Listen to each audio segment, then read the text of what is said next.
Guys, sa ating channel, today po magluluto tayo ng Bicol Express with Baguio beans. So, meron po tayo ditong 500 grams ng pork ribs, bawang, sibuyas, luya. Meron din tayong 3 pirasong siling haba, 1 kutsarang bagoong, at Baguio beans. So, ang gagamitin po natin itong ating instant gata. Pero mas maganda guys kung bibili kayo ng fresh gata. So, okay, start na po tayo. So, ang una po natin gagawin ay nag-init po tayo ng cooking oil. And then, i-pre-cook po natin itong ating Baguio beans.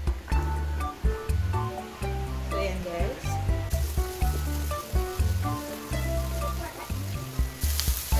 Ayan. So, ito na siya guys. Ayan, okay na siya. Set aside na natin. Ayan, ito na po siya. Ang next po natin gagawin, yung ating garlic.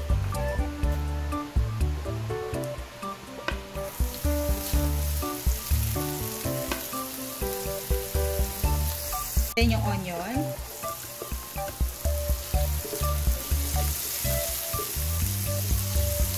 Ayan, ginger. Okay, isa lang natin siya.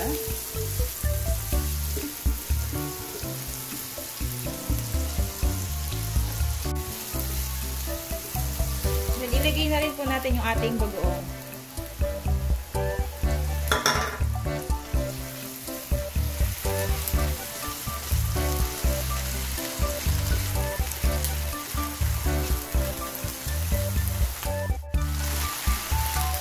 Pag nagisa na po yung ating bagoong, ilagay na po natin itong ating siling haba. So yan guys, yung sa akin 3 piraso lang. Kasi hindi ako pwedeng magluto na sobrang anghang, yung mga anak ko din kakain. So ito, 3 piraso lang.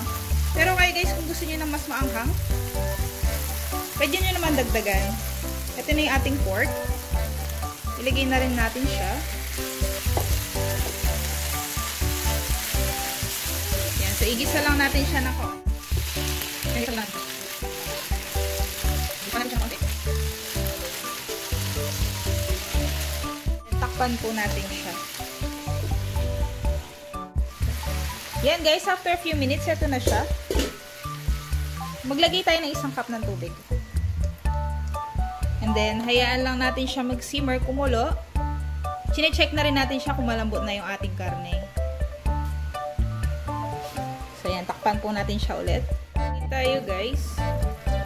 15 minutes na yun lumipas. So hindi pa siya ganun kalambot. Kung natutuyo siya guys, pwede nyo dagdagan ng tubig paunti-unti. Ayan, meron siyang malambot na, meron pang hindi pa. So ayan, takpan pa natin ulit. Ayan guys, so after 30 minutes, ito na po siya. Na-check ko na po yan and malambot na po yung ating karne. Medyo natuyo lang siya.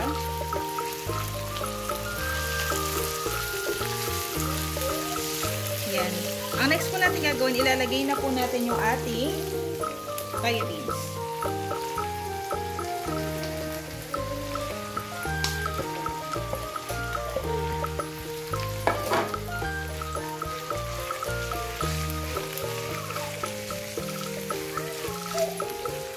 So, yan na po siya. Maglalagay po tayo ng patis. 2 teaspoon ng ating patis. And then, ang pepper.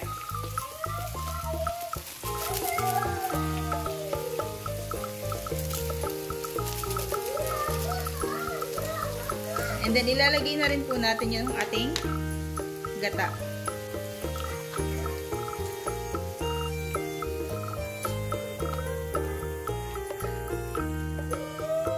Siya guys. Takpan natin siya. Hayaan lang natin siyang mag-simmer ng mga 3 to 5 minutes. Ito na po siya. Luto na po yung ating Baguio Beans Bicol Express. Serve na po natin. Ito yung ating finished product guys. Tikman na natin siya.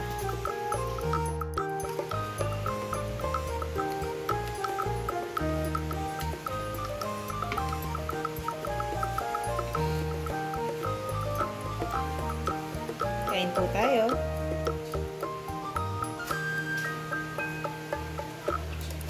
Hmm.